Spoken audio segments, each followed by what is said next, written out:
আসসালামু আলাইকুম মালয়েশিয়ান প্রবাসী বাংলাদেশি ভাইয়েরা, আপনারা সবাই কেমন আছেন? আশা করি ভালো আছেন, সুস্থ আছেন এবং নিরাপদে আছেন। আজকে আমি আপনাদেরকে বাস্তব সত্যি ঘটনা আপনাদেরকে কলিং বিষয় নতুন আসছে তাদের মুখ থেকে আপনারা শুনেন কি পরিস্থিতিতে। আচ্ছা ছোটো ভাই, তুমি কতদিন ধরে আসছো মালয়েশিয়া?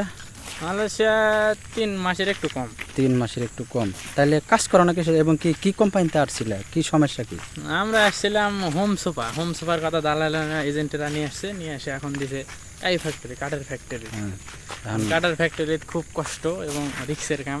হ্যাঁ, বসে মারধর করে এবং হচ্ছে বেতন দেয় না ঠিক মতন।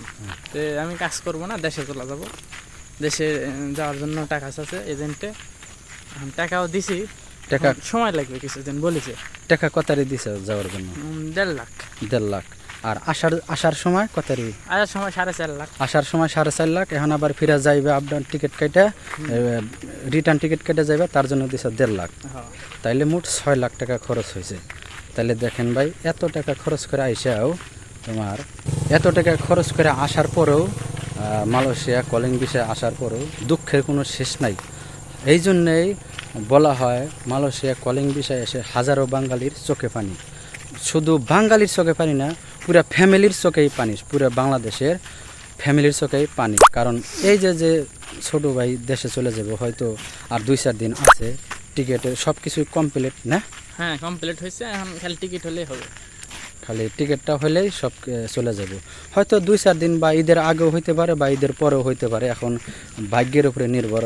তা ছোটো ভাই যদি রিজিক যদি মালয়েশিয়া থেকে থাকে বলে ঈদ কইরা যাবে এই দেশে, তাহলে করতে পারে, না হলে ঈদের আগেই চলে যাইতে পারে। তবে দেখেন এই যে বললো, এগুলা তো আর আমি তারে কোনো শিখানো বানানো না বা ইও না, তে নিজের টাকা দেয় সে না, কাজ করে নাই, কাজ করার মতো কোনো পরিবেশও না। তো সব কিছুগুলো বস তো বসই, এটা কিসের বস না ঠস, এটা কোনো বলার বাসায় বলাই নাই। কে মারধর করে ওয়ার্কার, এটা কথা, কিন্তু আমরা নিরুপায়, কিছু বলতে পারি না। ঠিক আছে, তাই এরপরও তাহলে এখন কি বাংলাদেশে তো যাই ভাই, তাহলে আরও কিছু বলবা ভাই? আর কি বলবো ভাই, আপনারা আসবেন, আসার আগে একটু দেখাশোনা আসেন দালালদের। আর গ্রুপ বিষয় জানা আসেন না, গ্রুপ বিষয় আসলে সমস্যা অনেক, মানে 2 নম্বরই হয়।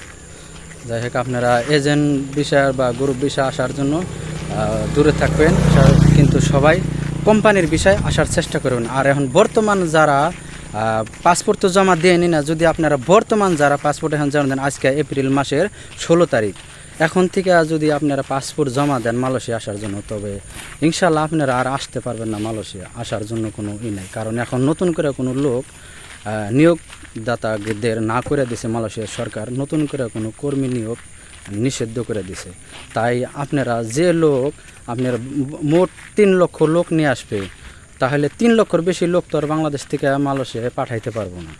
তাই আপনারা এখন নতুন করে যদি পাসপোর্ট কেউ জমা দেন, দালালের কাছে টাকা পয়সা দেন, তাহলে আপনাদের আর মালয়েশিয়া ভাগ্য হবো না, কিন্তু টাকা ওই দালালে খেয়ে নেব।